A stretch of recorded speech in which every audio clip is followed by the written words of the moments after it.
Bonjour à tous. Terminons aujourd'hui, si vous le voulez bien, ces quelques méditations sur le procès de Jésus, où les responsables juifs de l'époque cherchent de quoi accuser Jésus afin de le condamner à mort. Ils ne trouvent pas, ils cherchent des faux témoins. Les faux témoins, ils n'en trouvent pas non plus. Et finalement, ils arrivent avec une parole de Jésus qu'ils vont déformer, finalement à condamner Jésus. Nous lisons cela dans l'Évangile selon Matthieu au chapitre 26, les versets 59 et 60. Voilà qu'il se passe un certain temps pendant ce procès et nous retrouvons quelques heures plus tard, au matin, tout ce groupe de responsables juifs au chapitre 27 de l'Évangile selon Matthieu et au verset 1. Le matin venu, tous les principaux sacrificateurs et les anciens du peuple tinrent conseil contre Jésus pour le faire mourir.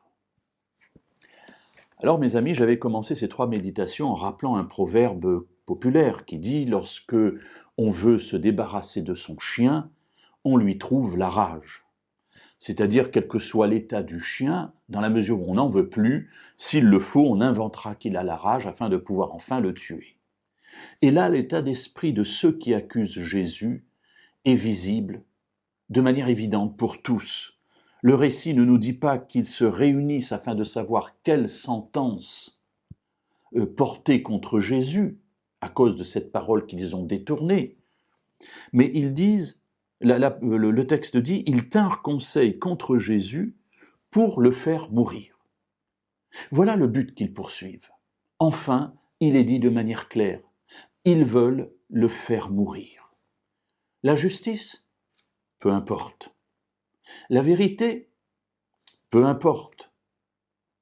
L'honnêteté et la droiture, qui est attendue de tout juge selon la loi même de Dieu? Peu importe.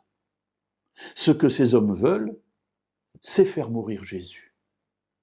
Alors, peu importe les moyens, la fin justifie les moyens.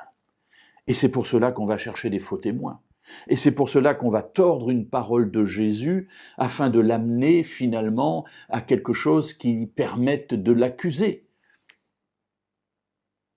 Mes amis, la Bible demande des juges droits.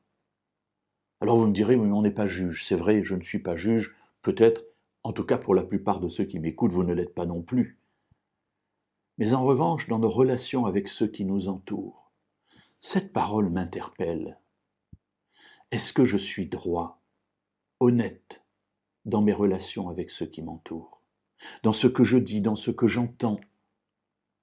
Est-ce que ces personnes voient en moi quelqu'un qui est conforme à ce qu'il prétend être, un serviteur de Dieu fidèle et honnête? Oui, mes amis, c'est vrai que nous n'avons pas toujours à juger des choses aussi graves et importantes que la mort d'un homme, mais dans tous les aspects de notre vie, Dieu nous encourage à faire preuve de droiture, parce que c'est cela, le cœur de Dieu.